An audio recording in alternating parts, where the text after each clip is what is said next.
Oh, you want me to start? Okay, Yeah. my bad. Yeah.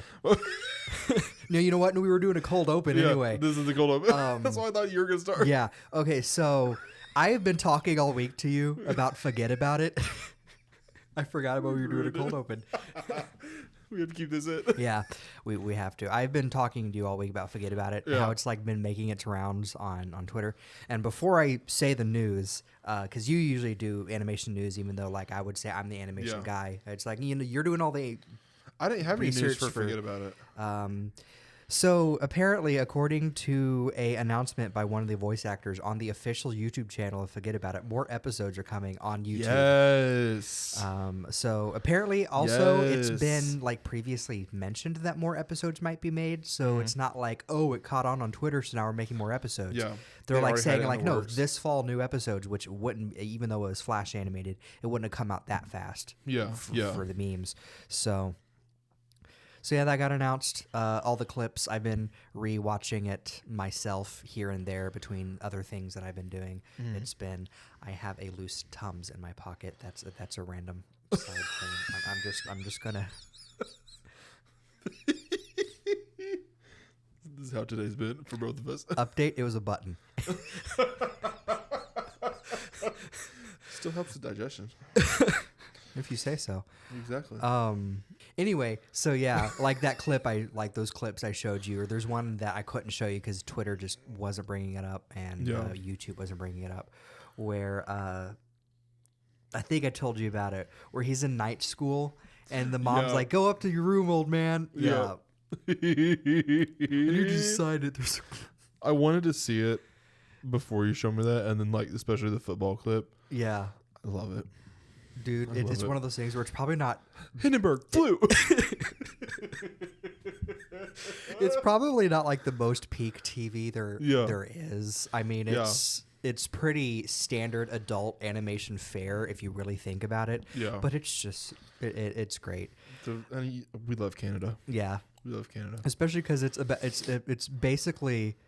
I originally thought it was an American cartoon because of the jokes it has at the expense of both America and Canada. Because it's like, oh, Yeah. it's Americans moving to Canada. Of course they're going to be brash and no, it's a Canadian Canadian cartoon about. For those who don't know, Forget About It is like a mid 2010 animated sitcom about a gangster family who gets relocated to Canada after the dad has to rat out his mob buddies to save his uncle's life. And the uncle who is the cause of most of the show's problems. The typical questionable uncle. Yeah, goes with them. And so they all move to Saskatchewan, Canada. Did I say that right? Saskatchewan. Saskatchewan, Yeah. Canada, and a town called Regina, which is mispronounced all the time. One of the best characters on the show, like the main family is all great, but one of the best characters is the Mountie named McCool, who I was like there to protect you. Told me he's there for, he's like he's working with the witness protection to make sure Yeah. they're staying in line and not getting caught. And like there's one where he's like, I want to order pizza for the guys. Well, an order that big might draw the attention of your enemies. And he has this catchphrase where it's like, for Canada, where, and it's a blank, and one of Yeah. them is like, for Canada, where you don't have to play football to go to college. It's like, anyway. It looks so good. I'm gonna have to watch it. Yeah, for like 40 something episodes currently. Yeah. Because it like began in 2012 and ended in 2016, I think. You said it's on Hulu. It's on Hulu. YouTube, technically, like all of it's on YouTube, but finding it in order on YouTube, even for the official YouTube questionable. channel, is questionable because they don't just have episodes. It's like, oh, here's a supercut of all the episodes, and Yeah. so it's Yeah. you're probably going to get more actually watching on our streaming service. So It's like when I was watching DuckTales that one time and Big City Greens on YouTube, and it's like each episode's been like 3 separate videos. yeah, Yeah. but That's not a fun time. that being said, wonderful cold open that was. Exactly. That we forgot about. Welcome back to Mondays Are for the Nerds. I'm your co-host, Jay Wright. And I'm your other co-host, Tristan Stump. And it's a very special episode. This is our 20th episode. Yes, 20 episodes, 20 weeks straight doing Yep. this. Which, thank you to anyone who's listened from day one. We know there's at least one of you out there. At least two. Two of- yeah, that's at right, least two that's people we know listening day one. At least one person I know who watches all of us eventually. Yeah. Yeah. So So thank you for that. And all of our fans, thank you for following us. But this is not a goodbye. No, absolutely keep not. doing Yeah, it. we're just saying, Oh, yeah. holy crap, 20 episodes 20 has really episodes. flown by fast. Exactly. Honestly, Who doing knew? this has probably made the year go by Oh, absolutely. faster than it would have. Because you think I feel like we started it like End of May. 2 months ago, no Yeah. more than that, and it was like middle Middle May. middle of May, and that's been like 4 Yeah, 4 months now. ago. We're almost 6 months old. Anyway, Going into our small talk, what did you do this week? I watched. What did I do this week? I'll save that one for later. The big thing I watched. I watched Unfrosted. I told you about this. Yeah, That's stupid. of course it was. I could Stupid. tell I knew you it from the would be. trailers it was stupid. And Oh, they, absolutely. and the cast, no disrespect, Huge. But I could tell from the specific casting where it was like, oh, this I is know. Yeah. this is dumb. Yeah. Like, It's I mean, it wasn't even like dumb funny.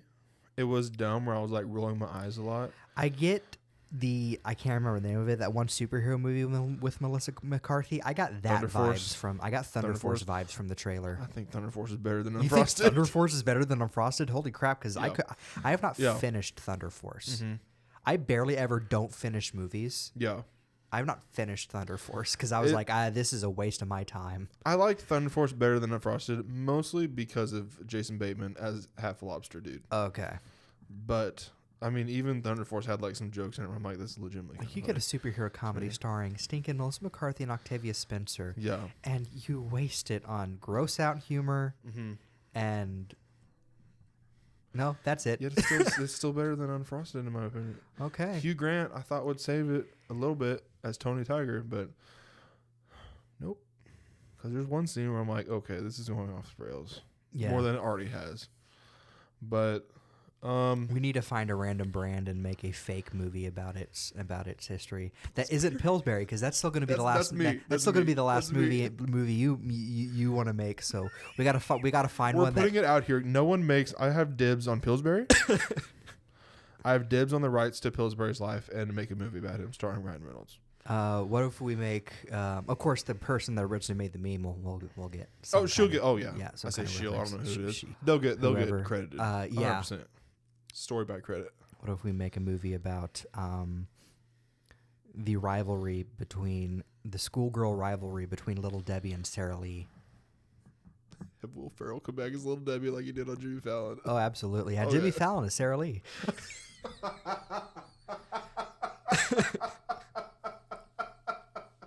I'm just kidding. Can you imagine the blooper reel of that? Oh, I just got lightheaded for a little bit. Oh,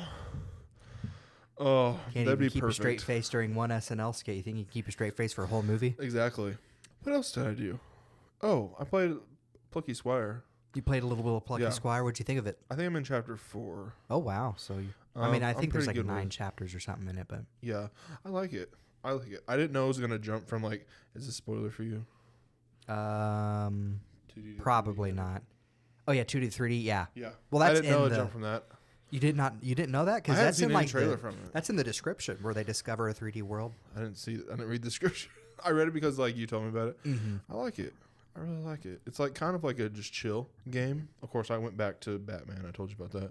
That's about all I did this That's week. all you did this Apart week? from one, which we'll get to later. My big thing of this week. I went between the last episode and this episode. I went and watched Transformers 1. My dad and I watched Transformers Yes. 1. Absolutely loved it. I know you were raving about it last week, but you couldn't talk about it too much. Because I didn't want to spoil Because anything you didn't want to for spoil you. anything for me. And obviously, we can't talk about it too much because we don't want to spoil anything for anyone else. I know. All I will say is We've been holding off not talking about it because I wanted to get his reaction on the pod. the marketing of the movie does the movie no justice, especially the fact that they really aren't marketing it at all. Go watch it. Like, word of mouth really needs to spread about this. And I haven't watched Wild Robot yet, but I imagine it's people who like. I don't want to say film critics, but like people who like regularly watch movies are like Wild Robot's getting really really good. But Yeah. it's not going to be like Garfield, where it's like everyone swarms to go see it, or Inside Out 2, everyone swarms to go see it. Yeah, and I'm surprised Transformers not that way. 'Cause Exactly, me Transformers too. is still a big, Yeah, you know. everyone knows Transformers. And so the fact that not a lot of people went and watched it, but I have heard a lot of people saying this happened with me too. There was a noisy family of kids that went and watched it when my dad and I watched it. And there was a specific scene that everybody the kids still talked a little bit, the lighter parts of the movie, but the scene where everybody kind of went quiet was D16's, which, I mean, this isn't spoilers because it's, what's going to happen, but Turns into D16's Megatron. kind of moment where We're trying to talk about it without we're trying to talk spoiling it. about it without spoilers. There is a specific scene people are talking about on Twitter and other social media places that are like, hey, people are like getting quiet. Like people who usually talk during movies are like getting quiet during this scene. Oh yeah. And there's a lot of scenes like that. It is. It's kind of deep.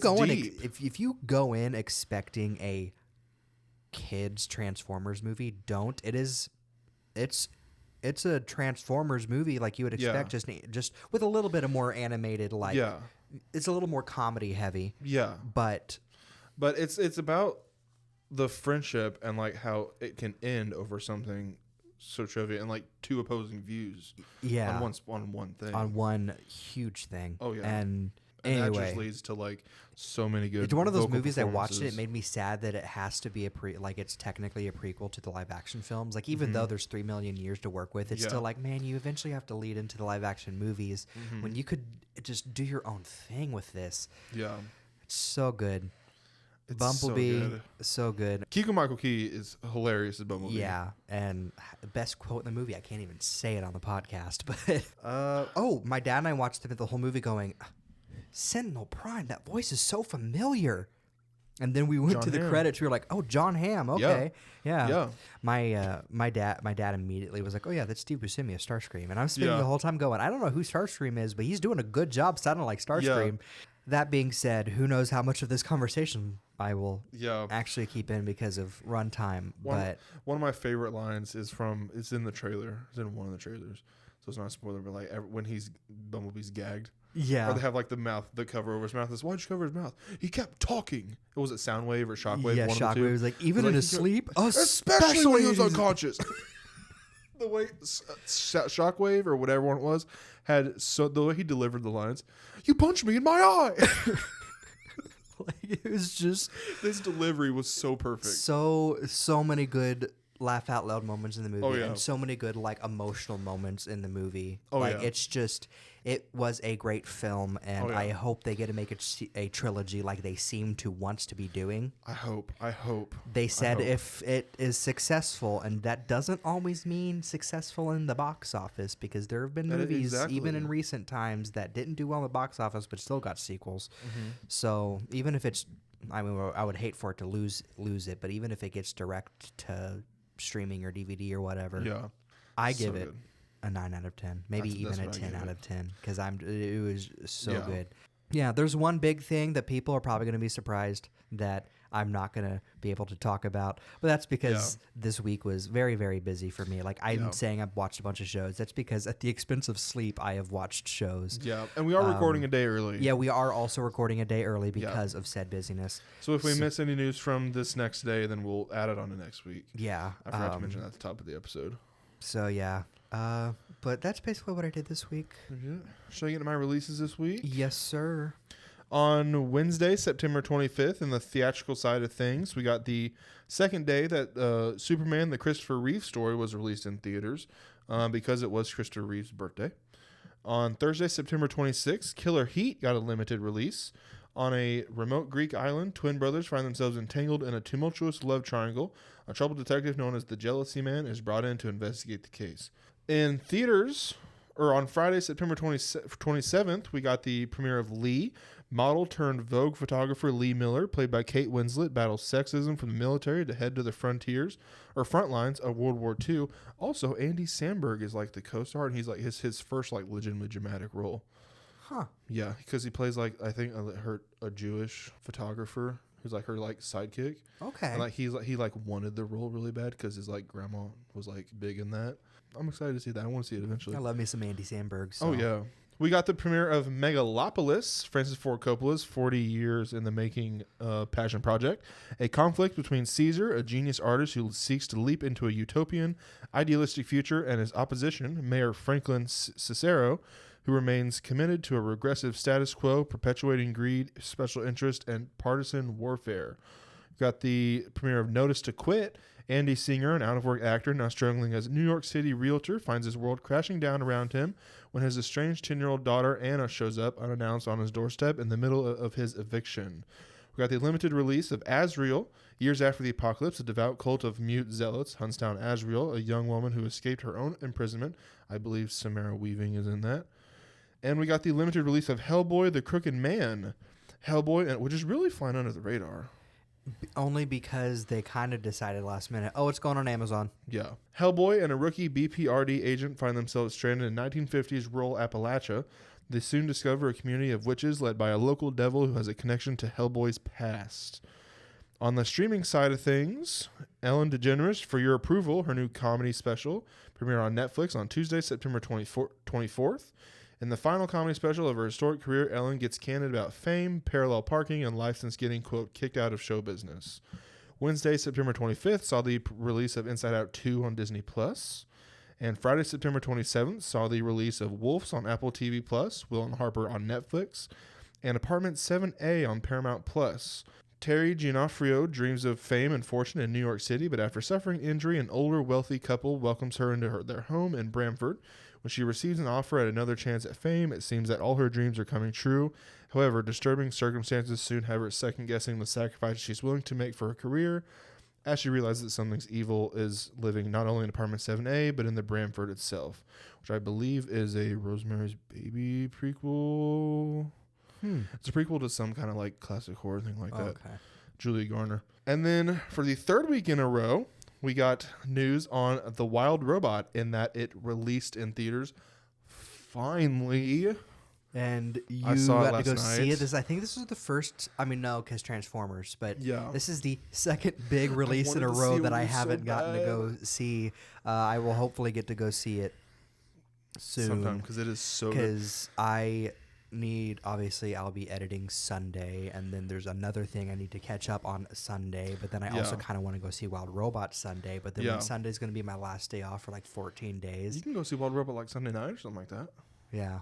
This The Wild Robot is honestly, and I was thinking about it, it's probably the one that I have been most anticipating in 2024 as a whole, Okay. without realizing it. Because, and ever since this came out, the trailer came out, first trailer, I've told everyone this is going to be nominated for Best Animated Feature. And I hope it wins because it deserves it.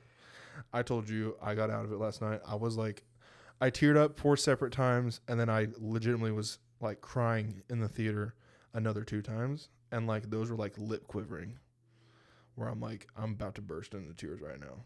And it's not a spoiler, but like the flight sequence, teaching him how to fly. Mm-hmm. I was a mess in that theater seat. It is so good. It is so beautiful. I told my mom beforehand because I took her. She went to see it with me. Mm-hmm. I'm like, I might cry at this, and she's like, "Is it sad?" And I'm like, "No, it's just beautiful. It looks beautiful. It is so good. The story is so good.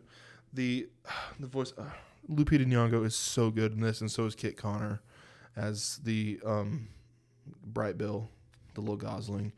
Goose. It is so good. Of course, I love Animal. I think that's the main reason why I haven't cried this hard in a movie since The One and Only Ivan, which I love way more than most people do because that book meant a lot to me as a kid. Yeah.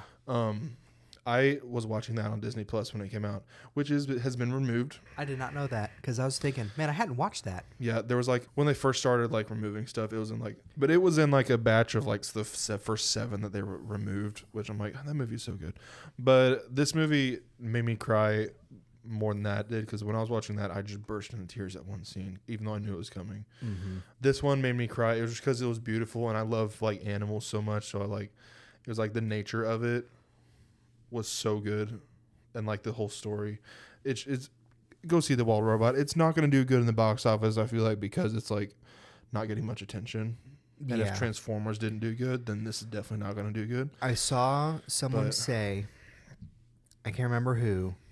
It was one of the animation YouTubers I watched, but I watched someone say, or saw someone say, Wild Robot is definitely one of those movies that if they just let it sit in theaters, word of mouth will eventually. Oh, absolutely. Will eventually win it over. Like Elemental happened with that, and I honestly believe Transformers 1 will be like that if they keep, which they won't. It's Paramount, but if they keep it in theaters, it'll catch on. Yeah. And like I said last week, it's both that it's Paramount. you're getting into like the fall season. We're getting a big one every week. Yeah. If not 2 big ones every week. So I'm worried that it's not going to, it deserves all the love it gets. It deserves every single pair of eyes watching it. It is so good. Go see The Wild Robot. Please go see it's so good. I think at this point, the only thing that could beat it is Flow, which I want to see. I want to say Flow seems to, and Did you watch the there's trailer for that? probably a anime film of some kind that will be, and there's usually one that's nominated. Yeah. Those can also, depending on the movie, tend to give them a run for their money, especially if it's Ghibli, and especially if it's like a romance story, because those tend to really.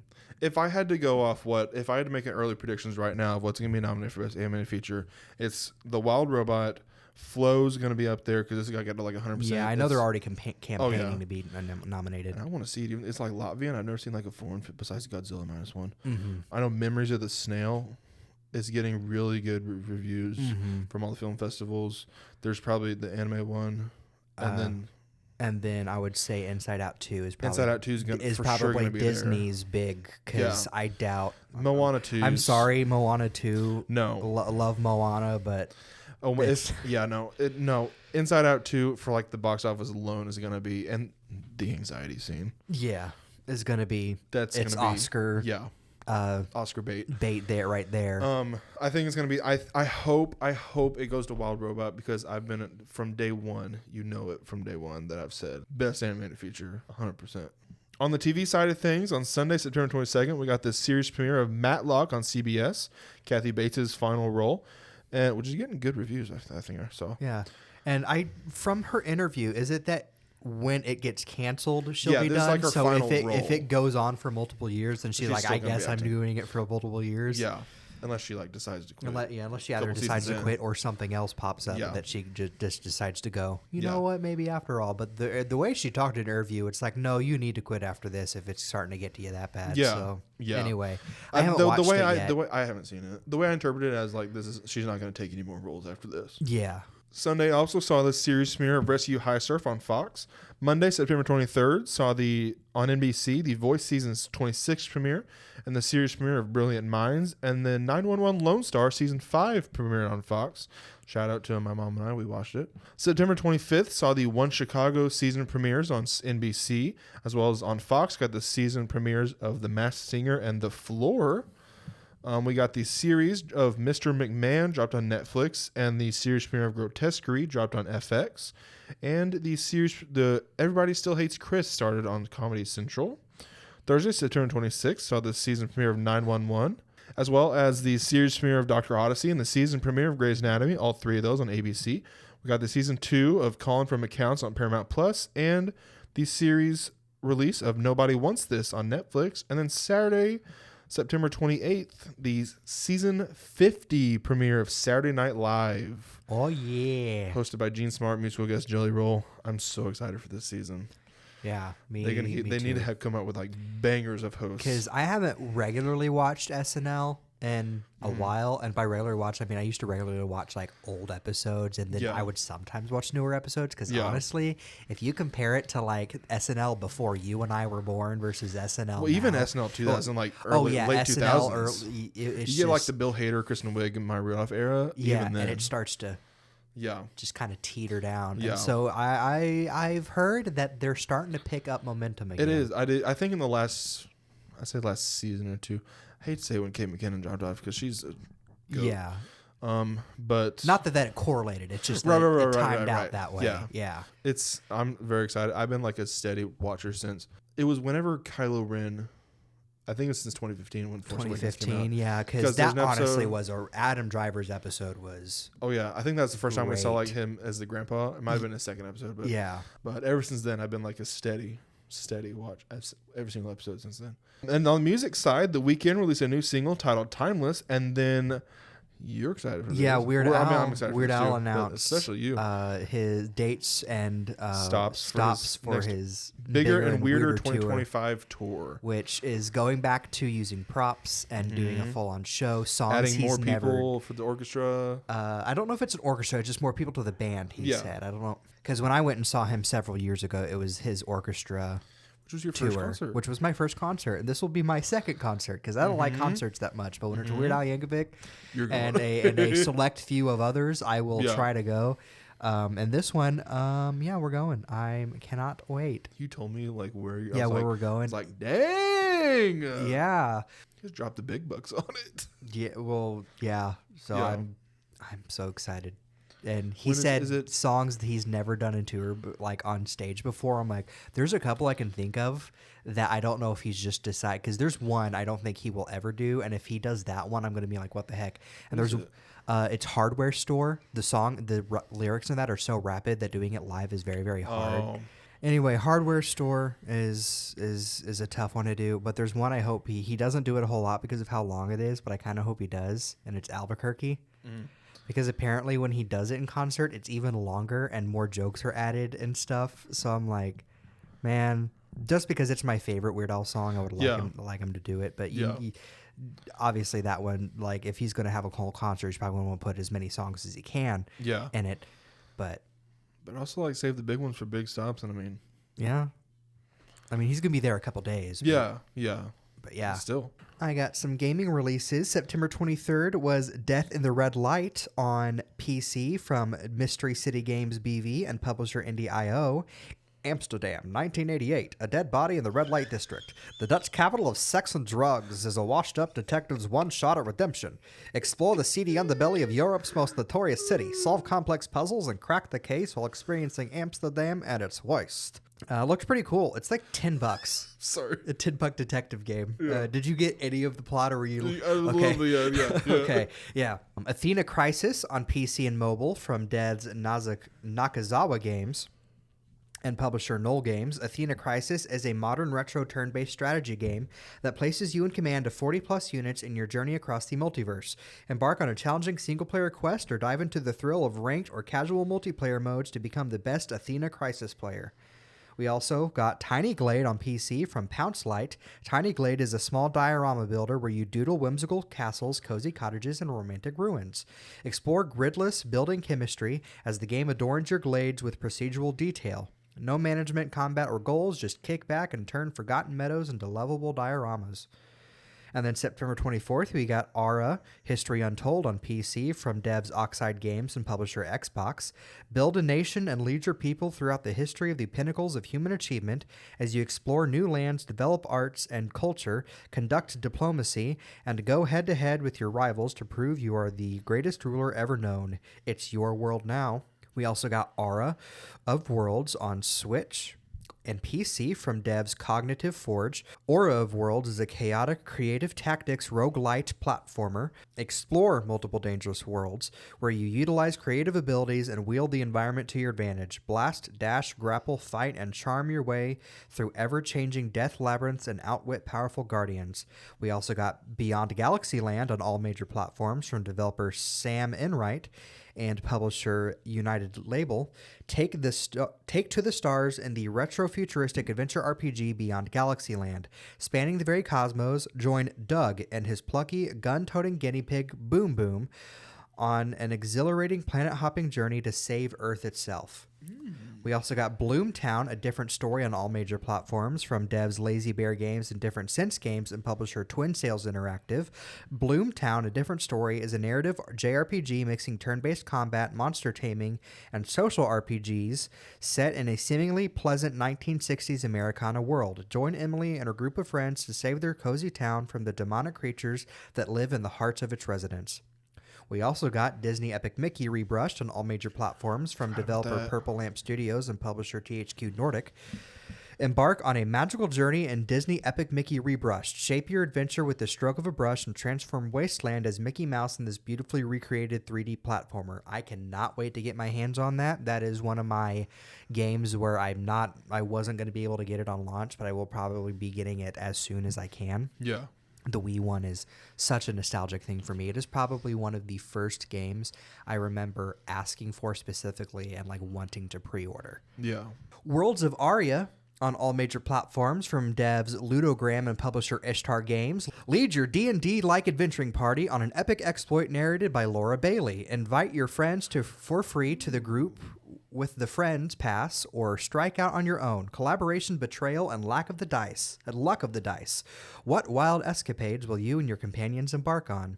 September 25th, Duckside on PC from Tiny Build. Imagine Daisy or Rust, but you're a duck. A persistent world survival game with PvP, PvE, crafting, base building, and hat-wearing ducks wielding weapons.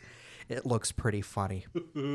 September 26th, we got Alruna and the Necro-Industrialists on PC from devs Neckbolt and publisher Burning Planet Digital. Alruna is a compact and high-density Metroidvania with a focus on sequence breaking and playing things out of order. It has like this cute little pixel art style, and when you're going through the bullet points on the game page, one of the thing was enemies to lovers story, no spoilers. Balatro released on mobile platforms. G.I. Joe Wrath of Cobra on PC from devs Maple Powered Games and publisher NDIO. Yo Joe, Cobra returns once again with its most fiendish plot yet, and it's up to G.I. Joe to defeat them once more. Pick one of the real American heroes, gear up, and get straight into the fight in this retro side-scrolling beat-em-up and make Cobra retreat yet again. Dude, G.I. Joe. I don't know if you've ever watched the old cartoon. I watched it a lot because my dad obviously was the one that grew up with it, but he had VHSs and DVDs, and it was on Netflix and stuff. So I watched a lot of it, and it's a nostalgia thing for me. I like He-Man, but I ended up liking G.I. Joe more. There was something almost less cheesy about it. Not that cheesy is bad, but there's He-Man I can take in short spurts. G.I. Joe, I was able to just like watch it nonstop. Especially there was one. It was a 2012 show called G.I. Joe Renegades. Mm-hmm. So good. It aired on the Hub, which the Hub is the source of a lot of like sleeper. I mean, yes, My Little Pony aired on there, but there's a lot of like cartoons that you kind of like, oh yeah, that aired on there, didn't it? Dan Versus was on the Hub, and G.I. Joe Renegades is one of those. It came around I think it came out around the same time as the second live action movie, which is probably why the cartoon was canceled on a cliffhanger, because the second live action movie is terrible. But it's basically a reboot of G.I. Joe, where imagine Cobra is actually in charge of the United States government. And so the Joes, instead of being like an actual like faction, they are on the run and the only force against Cobra. Yeah. So good. And it ended on a freaking cliffhanger. Same thing with like the Thundercats card. 2012 was just 2012 had a lot of good. I mean, that's when Gravity Falls came out, but there was a lot of things like Thundercats and G.I. Joe Renegades, and I think Transformers Prime lasted a couple of years. Anyway, there's just a lot of cartoons that did not get what they deserved. Mm-hmm. I'm rambling. Moving on. Worms Armageddon Anniversary Edition on Switch, PlayStation, and Xbox from Team 17 and Astragon. Shadows of Doubt entered full access on PC, Xbox, and PlayStation from devs Cole Powered Games and publisher Fireshine Games. The Legend of Zelda Echoes of Wisdom on Switch from Grezzo and Nintendo. This is probably the big release of this week, I would say. After Princess Zelda was captured by Ganon, the swordsman Link stormed in to rescue her. After a fierce battle, Link appeared to defeat the villain, but was suddenly dragged down into a mysterious rift in the ground and disappeared. These strange rifts began to appear all over Hyrule, swallowing up others, including the king himself and his advisors. Left alone, it's now up to Princess Zelda to save her kingdom in a brand new adventure in the Legend of Zelda series.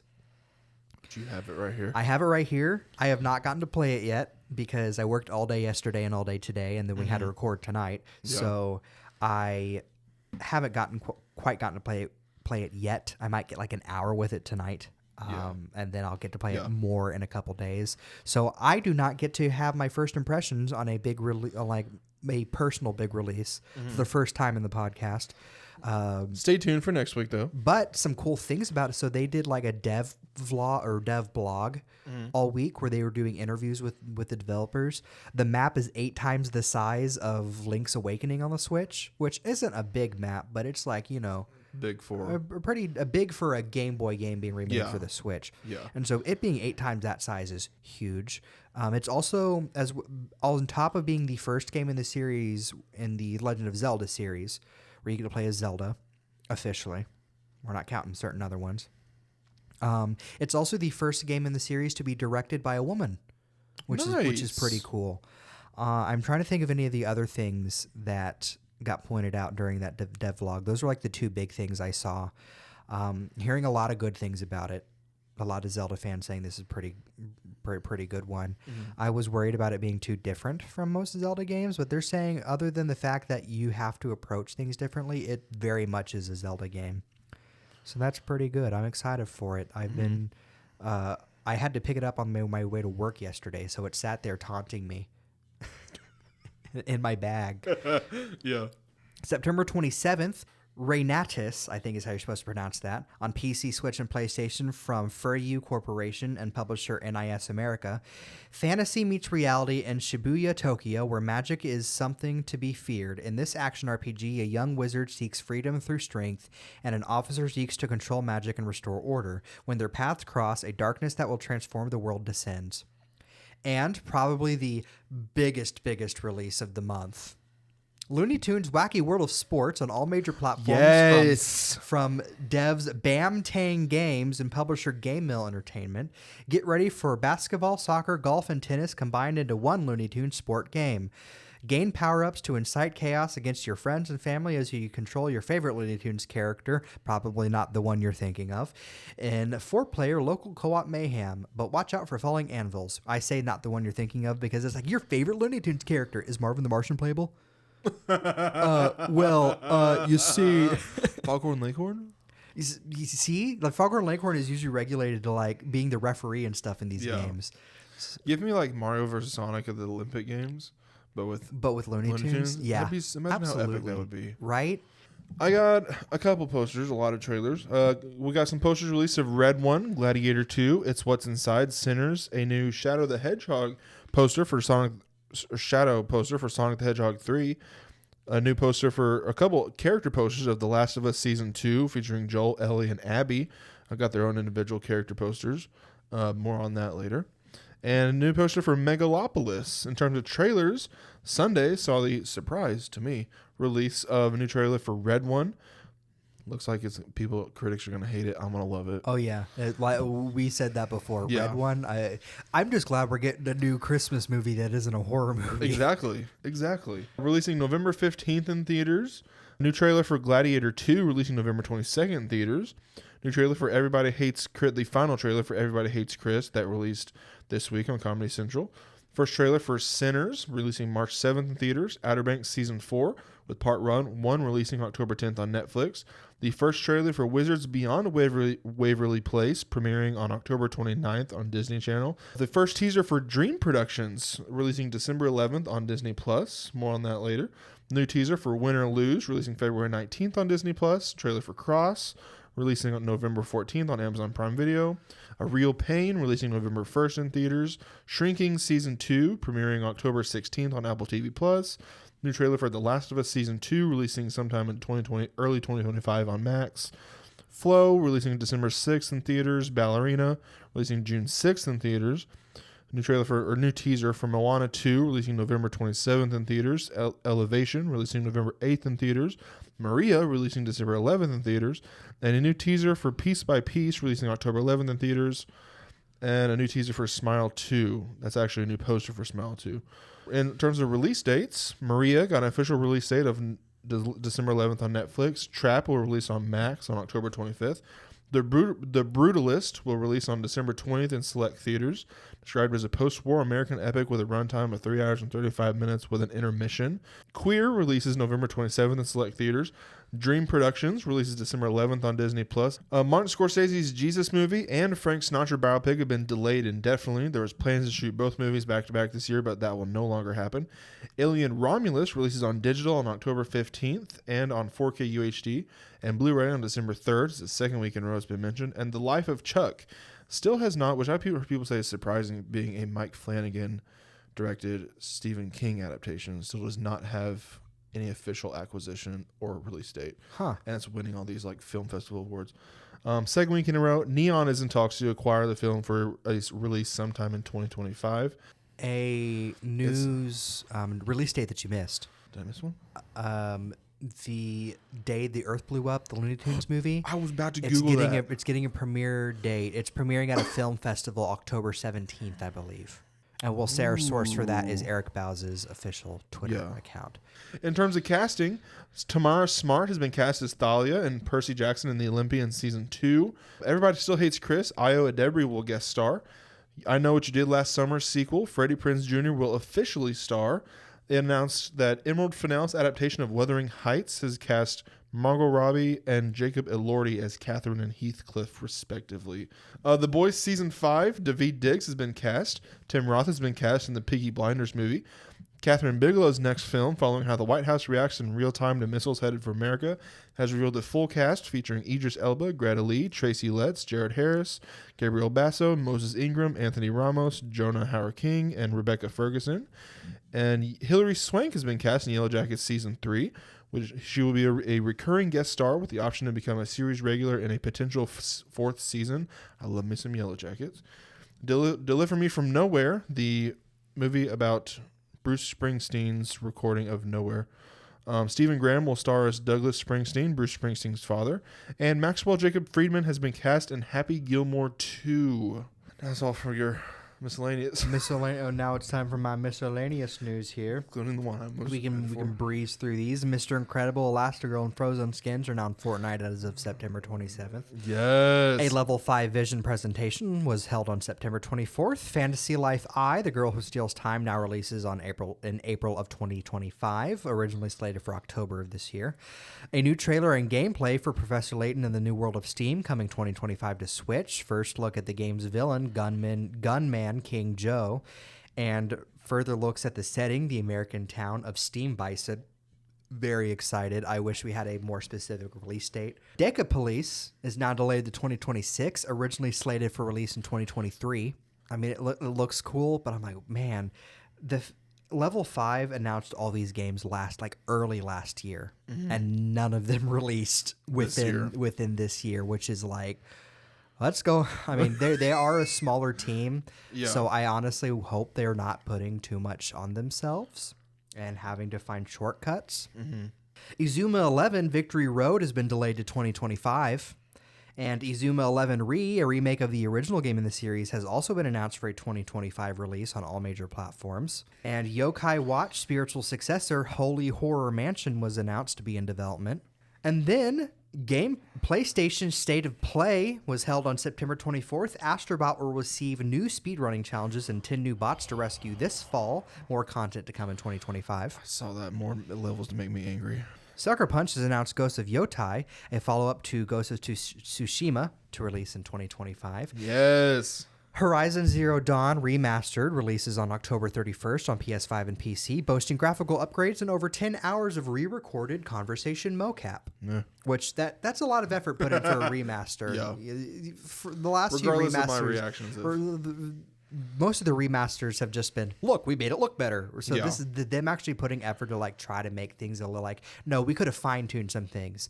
And at this point, the game's almost 10 years old. So, If they make it more expressive. it might be what it is, because Hey. mocap. Because that was my big complaint about the first one. Lego Horizon Adventures launches on Switch, PC, and PS5 on November 14th. The PlayStation Chroma Collection was announced, a new collection of 3 shiny color options for PS5 and DualSense controllers. Monster Hunter Wilds got a release date of February 28th, 2025. The Midnight Walk from the creators of Lost in Random, a claymation-style horror game coming to PSVR 2 and PS5, was announced. Pal World is now on PS4 and 5. VR game Metro Awakening releases November 5th. Arc Age Chronicles releases in 2025. Lunar Remaster Collection, a remaster collection of the PS1 RPG classics, announced for 2025. Legacy of Kain, Soul Reaver 1 and 2 releases December 10th on 2024 on PS4 and PS5 for the 25th anniversary of the games. Fantasia Neo Dimension comes to PS5 December 5th. Keanu Reeves will voice a movie Shadow skin as part of the DLC for the upcoming Sonic X Shadow Generations. Fear the Spotlight, a Blumhouse Games game, releases October 22nd. Alan Wake 2 expansion titled Lake House releases this October. That was it for the PlayStation State of Play that I saw. That was there's from other things, but it was like, oh look, remember this game? So yeah, PlayStation really taking us on like a roller coaster these past couple of weeks with like ups and downs and then ups and downs, and then now we're back with Ghost of Yotai. So I love Ghost of Tsushima so much. Yeah, I would also say there was a Sonic Central that was held, but I don't remember seeing anything that was new or big, because I'm pretty sure Sonic Rumble was already announced. It's an upcoming like Fall Guys meets Sonic game. Yeah. And then there was some more Lego sets shown.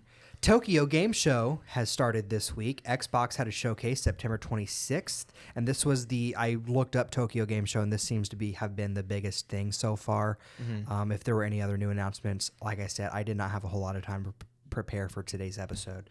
So if I missed anything, I apologize, but I did get Xbox's stuff. So My Hero Academia characters are coming as skins to Overwatch 2. An expansion for Age of Mythology Retold titled Immortal Pillars was announced, featuring Chinese mythology content.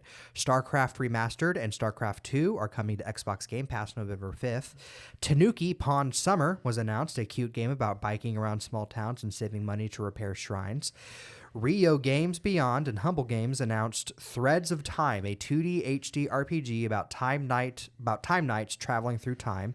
And then Sin Duality, Echoes of Ada, launches January 24, 2025. And finally, Final Fantasy Pixel remasters are now on Xbox platforms. Psylocke has been revealed for Marvel Rivals. Urban brawler game Tenant of Spark was announced for a 2026 release on PC and consoles. Tenant of Spark follows the story of Will, a boxer standing up to street gangs, and the ghost of his past. Aiding him in his dangerous journey are the spirits of his ancestors, whose powers he can channel as his consciousness slips through the ages. And apparently you can switch between like modern day, Viking times, and Aztec times. Ooh. And so there's 3 different worlds to explore. Nintendo released a deep dive trailer for Mario Party Jamboree detailing modes of the game. The party mode looks pretty cool. There's a mechanic where you can get like an extra party member to join you for a few rounds that gives you bonuses. But if someone passes you while they have them, they can steal it from you, and then they get that ally for the rest of the rounds unless someone else steals it from them, and so forth. A lot of minigame modes, a lot of online modes. There's a single player mode that wasn't talked about in the video but was confirmed on the Japanese website that's like a story mode. So it's like pretty big looking Mario Party game. I'm a lot more excited about it than I was before, and I was already excited just to have a new game to play with the family and stuff. So Tales of the Shrine, a Lord of the Rings game, comes to all major platforms March 25th, 2025. Interactive documentary game Atari 50 Anniversary Collection received a DLC expansion titled The Wider World of Atari. New interviews, new and behind-the-scenes insights, and prototypes. 19 additional Atari games and more are now available. The Simpsons Tapped Out is shutting down January 24th, 2025. In-app purchases shut down October 31st, 2024, and I believe it's also getting taken down from web fronts or app stores on October 31st. That makes me sad. Sad time. I have a lot of it. I mean, I think all 12 years I have played. I might have missed the first year. Yeah. So maybe 11 years of playing it. Assassin's Creed Shadows has been delayed to February 15th, 2025. I'm sorry, Jay. And that was like your... That was my birthday, too. That was your Paper Mario The 1,000-Year Door of the Year. No, granted, I wouldn't be able to play because I haven't even finished Valhalla yet. Yeah. And my completionist would have to do that. And then Mirage. So now you have more time. Now you have more time to complete the other 2. I do. But I'm like only not even halfway into Valhalla, and it's so big. Yeah. Stardew Valley 1.6 launches on console and mobile November 4th after launching on PC earlier this year. It is a big update. It adds a whole slew of new things. I love me some Stardew Valley. Every fall I get addicted to it. It gets me through the holidays. So I played a lot on PC, but I'm excited to actually have the update on my Switch because the Switch is the farm I've spent the most time on. Yeah. So I can finally log back in and see how my virtual wife is doing with our kids and my crops. We've been gone for a while. It's not like Animal Crossing where you get on and they've been like, "Where have you been? Everything's falling apart." It's just it's like time has never passed. So as far as they know, I've just been asleep for a long time. The way you laughed when you said that, I've just been asleep the whole time. But that is my miscellaneous news for this week. Oh, I got a lot to burn through. Okay. New looks. We got a new look at Gladiator 2, which is the fourth week in a row it's been on. New look at Christopher Abbott and Wolfman, which is described by director Lee Whannell as, quote, straight up pure horror. We got a new look at Dune Prophecy, new clip from Memoirs of a Snail. The new look at Selena Gomez and David Henry as Alex and Justin Russo in Wizards Beyond Waverly Place. New promo art for Sonic the Hedgehog 3. New behind-the-scenes look at Wednesday Season 2 for its second week in a row. Also in its second week in a row, The Last of Us Season 2. First look at Caitlin Deaver as Abby. First good look at Caitlin Deaver as Abby. Young Mazzino as Jesse. Jeffrey Wright returning as Isaac. And Isabella Mersad as Dina. And a new look at Pedro Pascal and Bella Ramsey. My mom still has no idea what's happening with this thing. If she listens to this, she knows she's in for a time, and I haven't told her what it is, and she still doesn't know. I'm gonna say, if Jay's mom is listening to this episode, I'm gonna say, if you need to take it out on anybody, take it out on Jay. Absolutely. For not warning you enough. For the fifth week in a row, we got some of The Apprentice news. We got a new clip. Third week in a row, we got Brothers for new images. I told you every time I see Brendan Fraser's picture in this, I'm so excited for this movie. Dude. Yeah, we're gonna have to. Oh yeah. Arrange a way to watch it because it's gonna be so funny. Yeah. And we got a new clip of Megalopolis. We've got our first looks at Sinners, which is Michael B. Jordan and Ryan Coogler's next movie, their fifth movie together. It's his vampire movie. First look at Michael B. Jordan, Haley Steinfeld, Delroy Lindo, and Jack O'Connell. And first look at Ballerina from the world of John Wick. It's starring Ana de Armas. She's going to be the ballerinas from John Wick Chapter 3. Keanu Reeves, he returns as John Wick. He doesn't have like a big part, but it's not just like a cameo. Is what I've heard. First look at Lance Reddick's final appearance as Chiron, and then first look at Norman Reedus in it. It looks awesome. Box office earnings and records. Transformers 1 for the second week in a row opened with, it's basically a rehash of what we said predicted last week. Yeah. Opens with $25 million domestically, and as of Monday, it was number 2 at the box office behind Beetlejuice. Speaking of Beetlejuice, as of Monday, it passed $300 million worldwide. I will say, being number 2 in the box office is still pretty good. It's still pretty, yeah. So even if it didn't open great, I mean, that's it domestically. I think it's already made its budget. Its budget was on like what, 75? Yeah, 75 to 100, I think. Yeah, and so it's already made its budget worldwide, I think, if not getting pretty close to it. So even if it's not a domestic hit, I think overseas, worldwide still, internationally, I think it's still at least doing a okay job. So yeah. In new announcements, Andy Serkis says he's working on a new narrative project that will include, quote, AI characters. He describes the story as 2D characters using voice actors coming into an AR world where they, quote, become AI characters authored by artists and directors. And it sounds like, hey, I'm going to use AI. I think it's... Yeah. I think what it is they're trying to make his quote sound like, ooh, he's doing AI. I could be wrong. Yeah. I could look back at this later. I ripped this straight from Discussing Film. But to me, it sounds like he's describing like it's basically characters gaining sentience is the story. It's not that it's actually using AI, but we'll see. He's using AI to make the story. We'll see. Paddington 4 is officially in the works with a targeted release window of 2027 or 2028. Paddington in Peru is not even out yet. Comes out in January. Hey, Paddington 2 was... Paddington is great. Hey, you know what? We're not getting any more Winnie the Pooh movies, so I will gladly take Paddington. Yeah. A RoboCop TV series in the works at Amazon Prime Video. Peter Ocko, who was showrunner for Black Sails in The Office, will serve as showrunner. James Wan is set to executive produce. And Bill Hader and Duffy Boudreau, who both wrote on Barry together, are developing a comedy pilot script for HBO. The series follows a woman in a small town who has a big secret revealed. And it was announced that a remake of The Hand That Rocks the Cradle will be in the works at 20th Century Studios, starring Micah Monroe. The thriller follows a widow who loses her own baby and decides to become a nanny with the ultimate goal of taking the kids and husband for herself. And we also got a cancellation of Chucky after 3 seasons, the show. And then another announcement I saw that was pretty announced. This is just, I get to talk about animation this week. So I was pointing out all my flaws this week. No, I'm not doing that. No, I'm just going to talk about animation. Over the Garden Wall seems to be doing something with Aardman Animation. I did see that. They teased something coming up. Which is interesting because Over the Garden Wall is also leaving Max soon. So it's like they're sending mixed. We're getting mixed messages here because a new Over the Garden Wall announcement is On a mystery is project for the 10th anniversary. something's going on there, but then at the same time they're taking it off Max, which the DVD is still available. That's actually how I watched it. Miranda let me borrow it one time. It's Over the Garden Wall is so good. It's so good. It was my first miniseries. Or Nice. I probably watched other miniseries. It's the first one I remember like DVRing and being like, I want to watch this. Need to watch this. God, Dad, Elijah Wood and Christopher Lloyd. Exactly.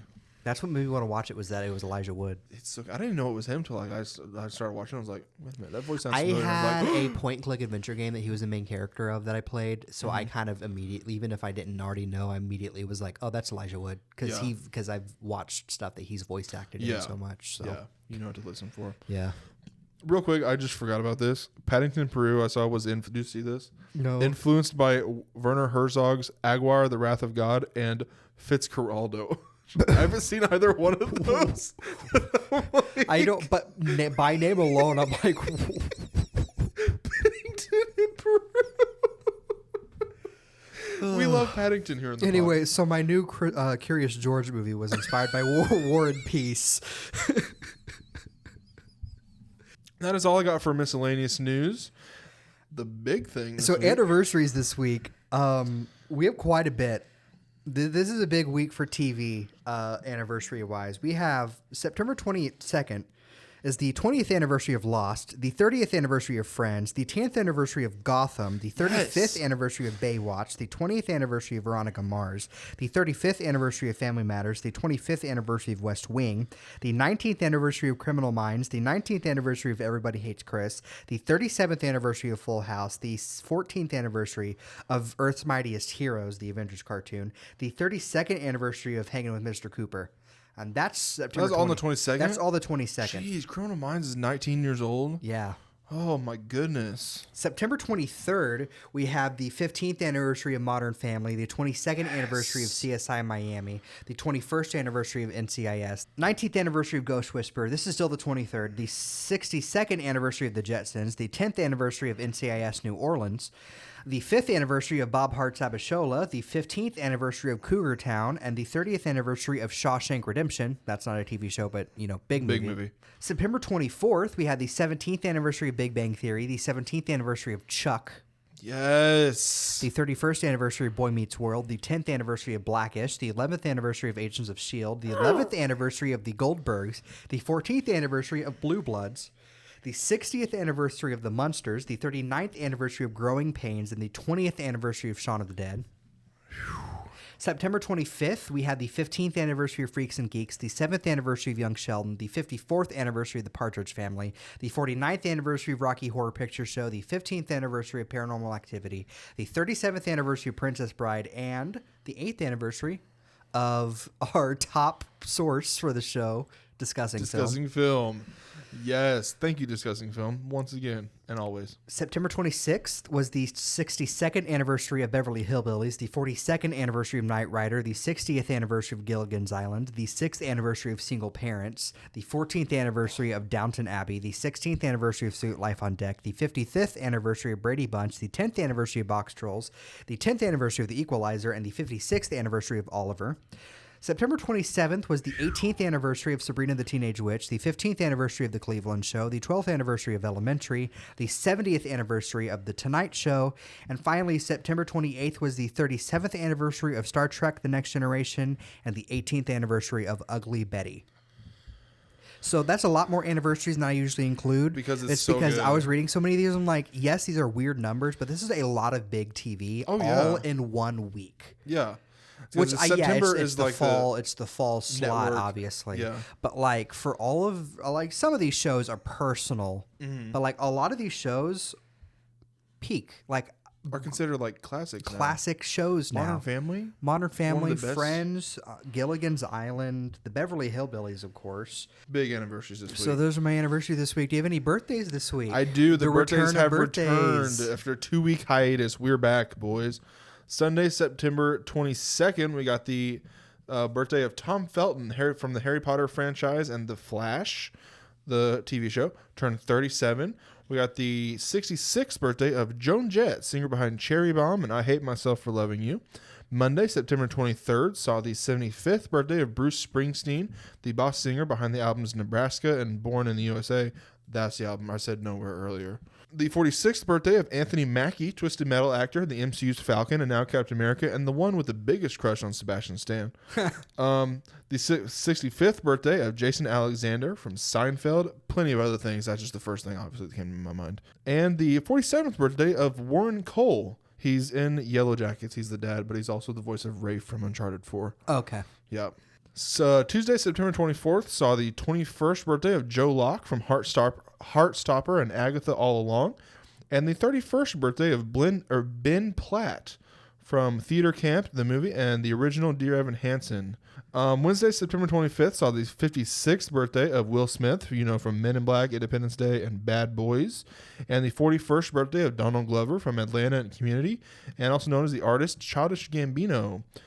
It also saw the 80th birthday of Michael Douglas from Wall Street and Fatal Attraction, the MCU's Hank Pym, and the 73rd birthday of Mark Hamill, Star Wars' Luke Skywalker and the voice of Joker. Thursday, September 26th, saw the 43rd birthday of tennis legend Serena Williams and the 68th birthday of Linda Hamilton, you know her from the Terminator franchise. Friday, September 27th, saw the 22nd birthday of Jenna Ortega, current Scream Queen and star of Wednesday, X, and Beetlejuice, and the 52nd birthday of Gwyneth Paltrow, the MCU's Pepper Potts, and also Goop. Saturday, September 28th, saw the 37th birthday of Hilary Duff from Lizzie McGuire and How I Met Your Father, the 56th birthday of Naomi Watts from King Kong, the 2005 King Kong, Mulholland Drive, and The Ring, and the 24th birthday of Frankie Jonas, the third most famous of the Jonas Brothers. There's a third Jonas brother? There's 4. The joke was Kevin Jonas. He was like the third of the Jonas Brothers, and Frankie's like the younger one. Oh. Yeah. Did I just ruin your joke? I don't know. Okay. Because my sister and I always go. Let's see. There's Nick, Joe, and the other one. Exactly. That's what I'm like. The other one's Frankie, not Kevin. Yeah. No. Kevin's the one in the van. Anyway, here on Mondays for the Nerds, we explain our jokes. Into the ground. Into the ground. That's all my celebrity birthdays. The glorious return. You got an anime and comics news? Yes, I do. Alrighty, so anime news this week. Season 4 and a film adaptation of That Time I Got Reincarnated as a Slime has been announced. An English dub of Natsume's Book of Friends. Season 6 comes to Crunchyroll September 30th. Season 7 premieres October 7th. Grisea Phantom Trigger premieres January 2025. The 44th Doraemon film premieres in March 7th, 2025. Senpai is an Otakono is getting a movie premiering February 14th, 2025, titled Senpai wa Otaka no Amanochi. For Makoto Hanoka, life's about to get more complicated. Saki, a lively girl with loads of confidence, confesses her love for Makoto one day. When he fails to recuperate, Saki declares that she will be his first love. She shares her goal with a mutual friend, Ryuji Taiga, who also confesses his crush to Makoto. Stuck in a love triangle, Makoto must find a way to make it work and have fun. Deca Police will be receiving an anime alongside the release of its game in 2026. Spice and Wolf, Merchant Meets the Wise Wolf Season 2 has been announced. Lawrence is a traveling merchant selling various goods from a horse-drawn cart. One day he arrives at a village and meets a beautiful girl with the ears and tails of an animal. Her name is Hollow the Werewolf, and she brings bountiful harvests. She wishes to return to her homeland, and Lawrence offers to take her. Now the once lonely merchant and once lonely wise wolf begin their journey north. My Happy Marriage Season 2 premieres January 2025. Kinnikuman Perfect Origin Arc Season 2 is announced for a January 2025 release. And Uzumaki anime premieres September 28th. Tomorrow. So that's my anime news for this week. And my comic news for this week, DC news this week. No Marvel. Sonic the Hedgehog and DC crossover comics will be released in 2025, written by Ian Flynn. Features Knuckles as Superman, Sonic as the Flash, Tails as Cyborg, Silver as Green Lantern, and Amy as Wonder Woman, in addition to Shadow as Batman that we saw last week. So that wasn't just a part of Batman Day, that was also a teaser for things to come. Okay. So not more animated shorts to come, of course, but we're getting comics. Yeah. So the designs look pretty cool, and obviously Sonic as the Flash makes sense, and Shadow as Batman makes sense because he's the edgy one, and then Knuckles as Superman makes sense because in the Sonic mythos, he is also the last of his kind. That's not a joke. I think Yeah. legitimately that's Yeah. why they made him Superman. And then Amy is Wonder Woman because she's the girl. It's A slew of DC All-In Comics released this week, including the first comics in the DC Absolute continuity. And that is my comic news for this week. I got a little bit. DC, on the DC side, the new Batman and Barbie crossover dolls have been revealed and are now available for pre-order, including Poison Ivy, Harley Quinn. I believe there's others. Those are the only two. I imagine Catwoman's probably going to happen if that hasn't already happened. We got some Lanterns news. Kyle Chandler is in talks to star as Hal Jordan, and I believe it's like final talks, so it's probably going to be confirmed here in the next couple of weeks. And Aaron Pierre and Stephen James are in the mix to play Jon Stewart. After I watched Rebel Ridge, which Aaron Pierre is in, and he's pretty good in that. So I mean, some solid choices there. Terrence Winter reveals details about the scrapped Gotham PD series set in the Batman universe.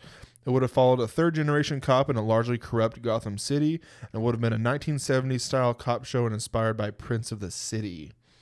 The Penguin, for the 7th week in a row, no new episode, because it's starting on Sundays, this coming Sunday, the 29th, for episode 2.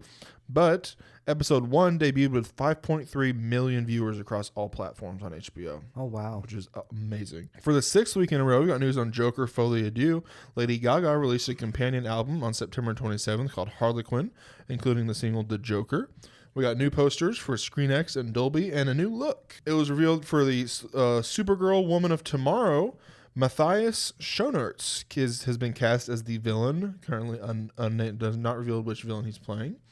My Adventures with Superman Season 3, Jack Quaid reveals he has begun recording for lines for Season 3. In the Superman news, Alan Tudyk will reportedly star in an unknown role, which means they're giving a bunch of roles to... Either that or it's the same character. It's Dr. Phosphorus again. Yeah. And it was announced today a Bane and Deathstroke team-up movie is in the works. Matthew Orton, who wrote Captain America: Brave New World, is writing the script. I'm led to believe it's going to be live action because I feel like they would have said animated if it was animated. In Marvel news, we got the first trailer for Thunderbolts I feel like surprise dropped. Did you see it? No? I haven't gotten to watch it. You had a mouthful of Dr. Yeah, I had a mouthful. I haven't gotten to watch it yet. It's pretty good. I liked it. Looks decent.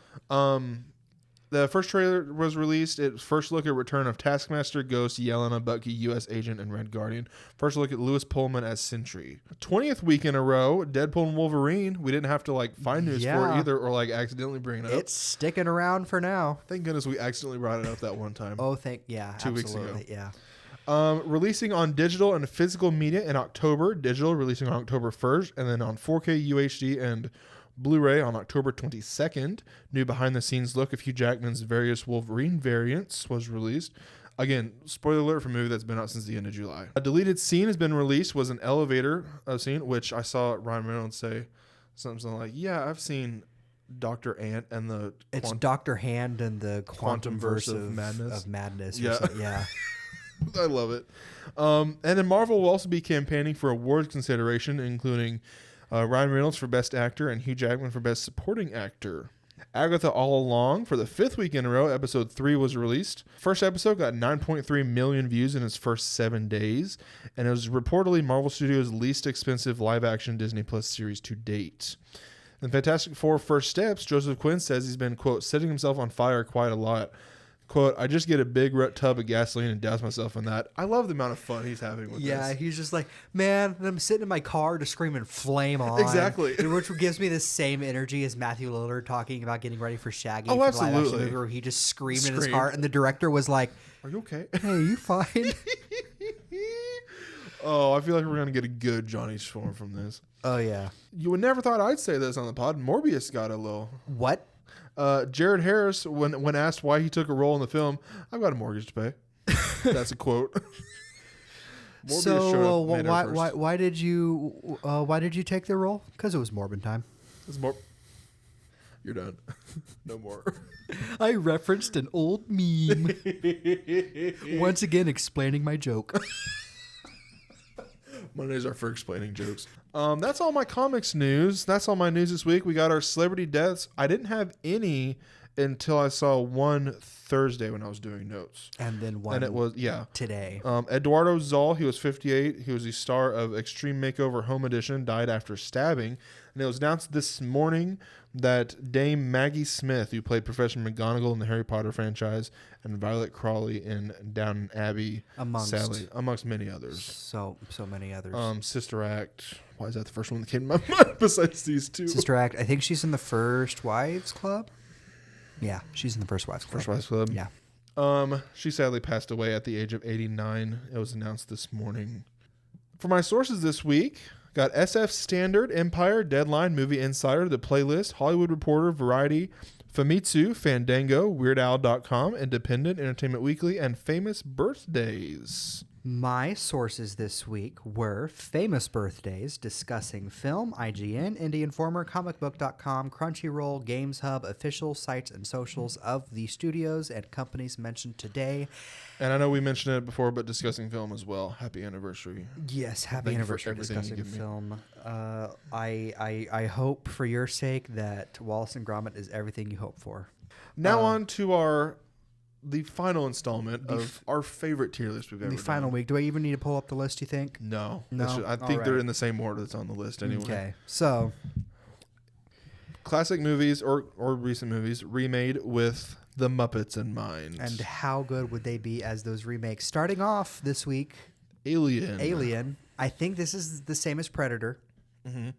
Which we have Predator at... Oh, here it is up here. A. Oh. It's just before we put it in. We put it in A, yeah, because Arnie yeah. with the Muppets.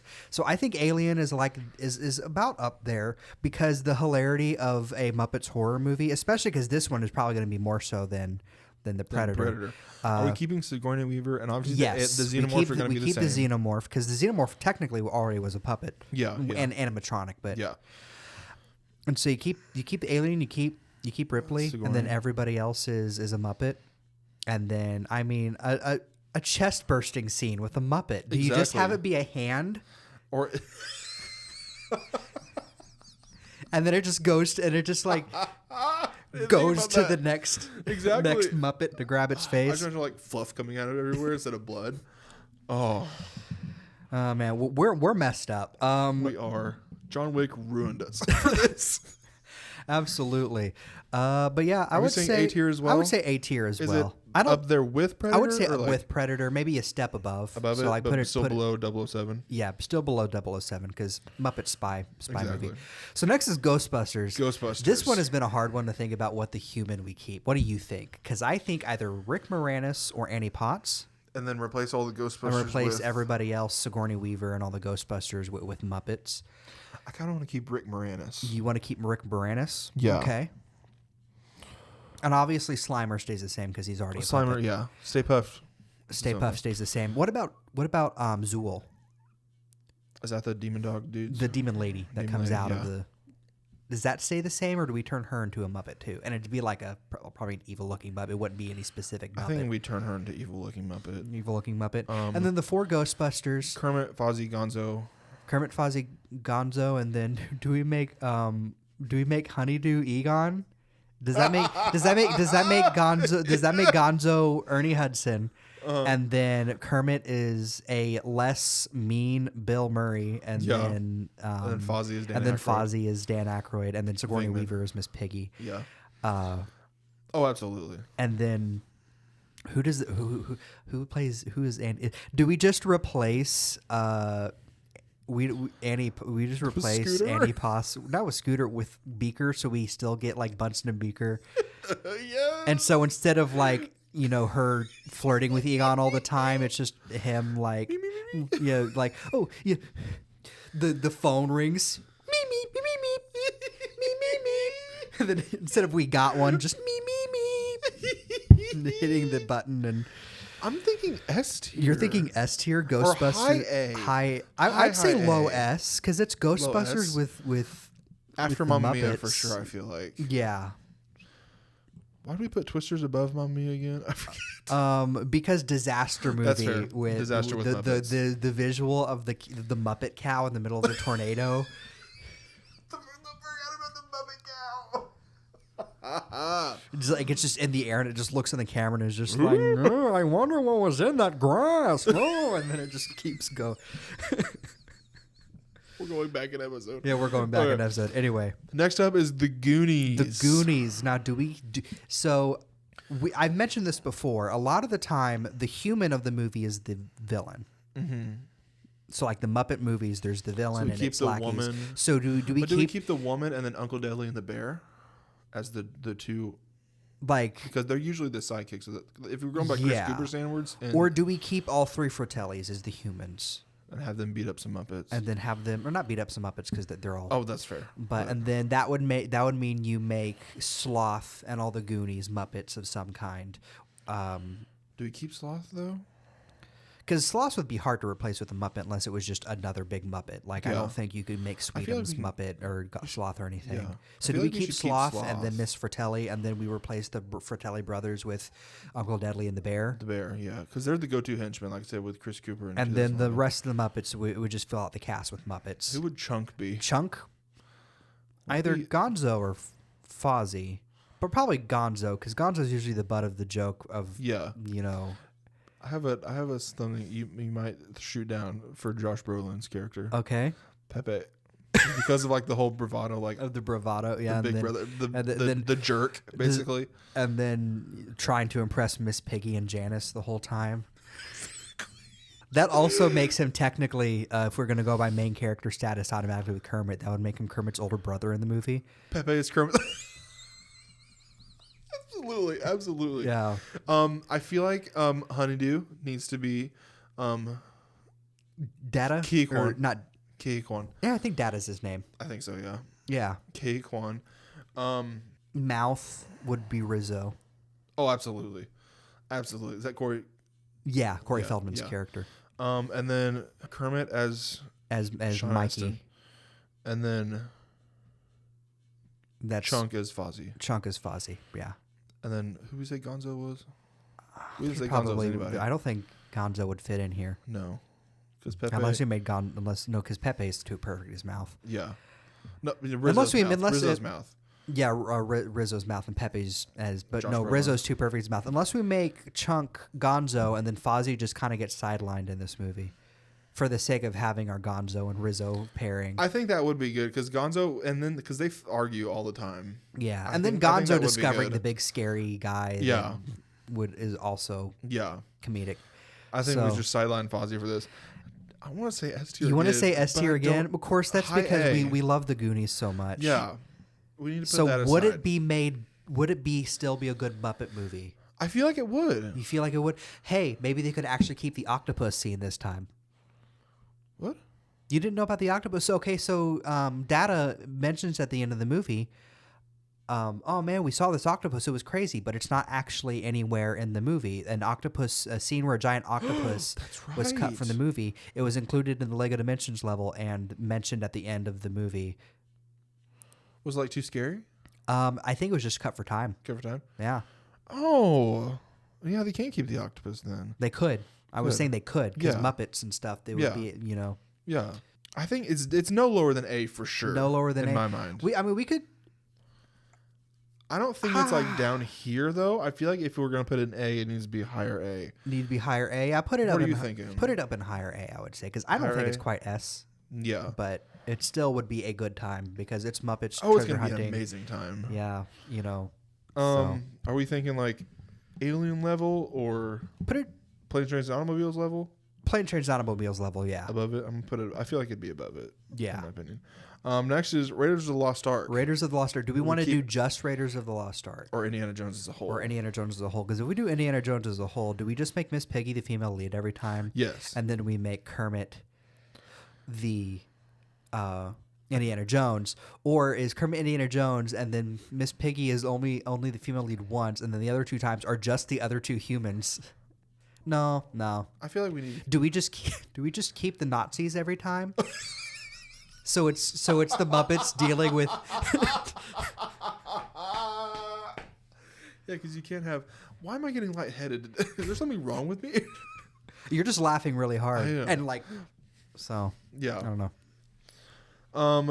I think we need to keep. Do we keep the Nazis? Do we keep the villains? Are the villains the humans every time? Because that would make it kind of funny. Yeah. But at the same time, there's Nazis some are even beat by the Muppets. Yeah. I feel like we keep the bad guys. Keep the bad guys as the humans, and then everyone else is a Muppet. Yeah. That makes sense. And Yeah. then Miss Piggy being the female lead every time, like Miss Piggy in a different outfit. And then Kermit as Indy. Where would this be? Where would this be? I mean, it's Indiana. It's Muppets adventure movies. Yeah. I would almost say S tier. I can just imagine the boulder actually rolling over Kermit. He's like actually flat because we hate on Kermit Swamp Years, but he gets run over by a steamroller with that thing, and he's legitimately flat. So, do we say S tier? Because it would be a step above Goonies, of course, as far as a treasure hunting adventure with Muppets. And then it also has the comedy there. I mean, I know we mentioned like the bad guys and stuff, but getting like Kermit is like the bravado of Indiana Jones. I'd say low S. Low if we're gonna put it in S tier, I want to put it Ghostbusters? above Ghostbusters. Alrighty. If we're gonna go S tier. Okay. Next is Deadpool and Wolverine. Deadpool and Wolverine. So I feel like this is a Gonzo and Rizzo led film. Yes, as with Gonzo. With Gonzo as Gonzo be Wolverine? Because I feel like Rizzo's like more wisecracking. Is Gonzo Wolverine or Rizzo is Deadpool? But then that's a lot of variants of Rizzo. Right. Oh no. Girl Rizzo. This makes sense for the 20th episode of Deadpool and Wolverine being on here. How did this time out so perfectly? Right. This is perfect. And then This is the last time. do we keep Paradox? Paradox and should we keep? And Cassandra? do we keep Cassandra, or do we make Cassandra a Muppet too? The sad thing is, though, it being a Muppet movie would make it would have to automatically even. But I mean, I you know what? No, never mind. If we're already saying that we're remaking freaking Boogie Nights with the Muppets, oh yeah, it stays the same. We have Boogie Nights and we have two different Muppet porns on here. Two very different Muppet porns. Is that a sentence you ever thought I'd say ever in my life? Did you ever thought you'd say? Two different Muppet porns For us to put out in the public? Exactly. Man, Deadpool and Wolverine 20th episode, baby. with the Muppets would be so funny. And then I'm just trying to think of all the different cameo scenes. Do I say S tier again? Is it S tier? Can it be made better with the Muppets? That is true.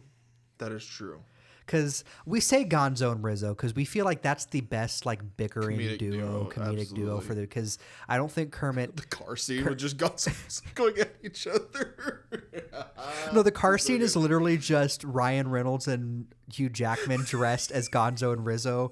For like they start to do the scene and they break the fourth wall. They both break the fourth wall. Like for this scene, we got some stunt doubles. And it's just straight up the car scene. Absolutely. But it's Dr. Teeth and Electric Mayhem singing "You're the One That I Want."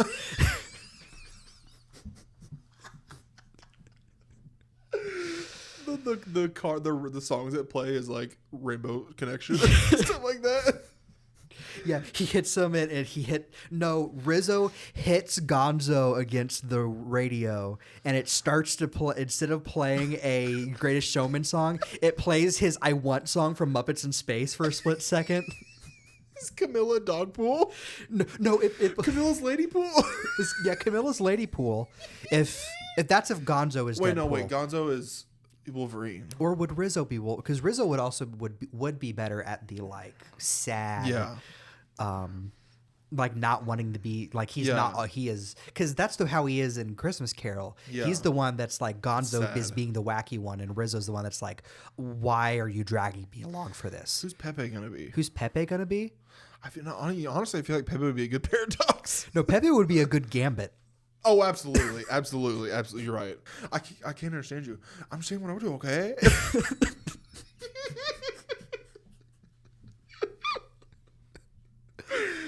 Oh. This movie, Oh my gosh, that just means we get Nice Pool. Is Nice Pool either Gonzo in a log wig or is it Kermit? It's Kermit. It's Kermit. There's no debate. It's Kermit. Now I'm seeing the human shield scene with Gonzo grabbing Kermit. And then Kermit like, listen to me, Kermit.